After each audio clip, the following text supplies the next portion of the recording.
सबसे पहले बात करेंगे राज्यसभा चुनाव से जुड़ी।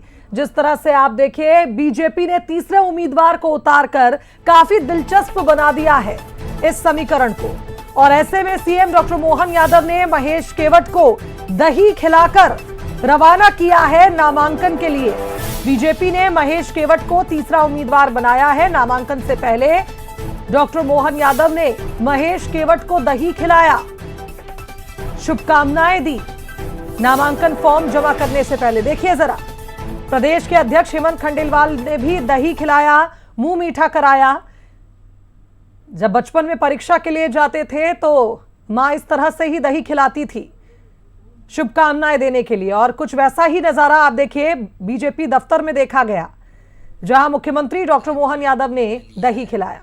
और मुझे लगता है कि एक केवट समाज के व्यक्ति को प्रत्याशी बनाया है, ये भारतीय जनता पार्टी की विशेषता है कि सामान्य से सामान्य कार्यकर्ता को भी भारतीय जनता पार्टी अपने कंधे पर बिठाकर बड़ा बना देती है। तो मुझे लगता है कि ये केवट समाज से प्रत्याशी चयन करना अपने आप में भारतीय जनता पार्टी के जो सिद्धांत है कि सबका साथ, सबका विकास और सबका विश्वास, इस सिद्धांत को हम पूरा कर रहे हैं।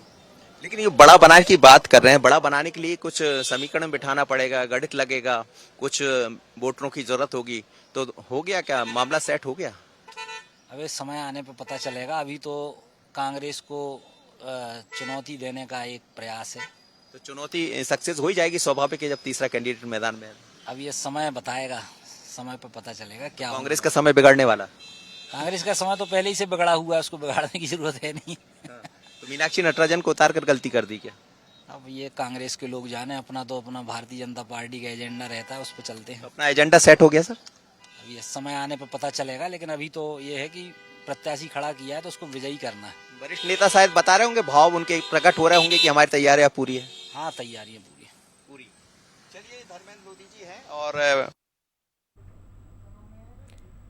तो कुल मिलाकर यह कहा जाए, केवट समाज के बड़े चेहरे हैं महेश केवट, जिन्हें उतारकर बीजेपी ने बुंदेलखंड में क्षेत्रीय सामाजिक समीकरण पूरी तरह पक्ष में कर लगाने की बात कही गई है भीतर से। प्रीतम लोधी जी, क्या कहेंगे? आप तो बड़े साफ सुथरे ढंग से बोलते रहते हैं, लेकिन भीतर की कहानी क्या है? कहानी ये है कि केवट जी ने राम जी की नैया पार लगाई थी। हाँ। अब राम राज्य है, अब हम सोच रहे हैं केवट जी की भी नैया पार लगा दें सब पूरे विधायक मिलके। तो हम सारे विधायक मिलकर अब केवट जी को राज्यसभा पहुंचाना की हमको आदेश मिला है। हम सब काम में उतरेंगे। 18 तारीख को हम केवट जी को राज्यसभा भेजेंगे। तो कैसे नैया पार लगाएंगे? मतलब आप सभी को जिम्मेदारी सौंपी कि कुछ कांग्रेस विधायकों के संपर्क में रहे? सबकी जिम्मेदारी सोची है कि अपने अपने क्षेत्र में जाएं, काम करें और वोट मांगे। जैसे मांगते नहीं वोट अपन, ऐसे ही वोट मांगे। जो दे उसका भला, जो न दे उसका भी भला। और सोचिए आप कि 29 की 29 दी थी केंद्र सरकार को मध्य प्रदेश ने, अब हम 3 की 3 देंगे। अब 3 की 3। लेकिन गणित पूरा समझा दिया भीतर से। गणित सबका समझाने का मतलब नहीं है, मेहनत जो मेहनत करेगा वो पाएगा, सीधी सी बात है। तो ये कांग्रेस की गलती का फायदा मिल रहा है या बीजेपी की तैयारी का? अरे खून पसीने की मिलेगी तो खाएंगे, नहीं तो यार हम भूखे ही सो जाएंगे। हम मेहनत की खाएंगे। अरे सर, खून पसीने की कहाँ है? खून पसीना तो उन्होंने बहाया, कांग्रेस ने, आप उनको तोड़ रहे हैं। हमने बहाया ना, हमने भी तो काम किया है, हमने भी तो कहा है खून पसीना। हम भी तो क्षेत्र में जनता का काम किया है ना। ऐसे ही हम कितने विधायक संपर्क में, ये तो बता दीजिए। अभी आदेश मिला, अभी हाल। अब बात करेंगे, बताएंगे, फिर मैं तुमको 18 तारीख को बता दूंगा। चलिए, सभी जगह आप देखिए, बहुत बड़ी बात कह रहे हैं प्रीतम जी कि 18 को बता देंगे, लेकिन हर एक विधायक को अपने क्षेत्र में जाने के लिए कहा और कहा कि वहां संपर्क साधिए। संपर्क किससे? परिजनों से साधना होगा, बाकी लोगों से। लेकिन बहुत दिलचस्प खबर है, बड़ी खबर है कि बीजेपी के विधायक तो बहुत उत्साहित है। यानी कुल मिलाकर यह कहा जाए कि बीजेपी के विधायक काफी ज्यादा उत्साहित नजर आ रहे हैं। और यह बता रहा है कि रणनीति तो तैयार है पहले से ही, क्योंकि इतना कॉन्फिडेंस बीजेपी के विधायकों को अगर है तो निश्चित तौर पर प्लानिंग पहले ही हो चुकी है।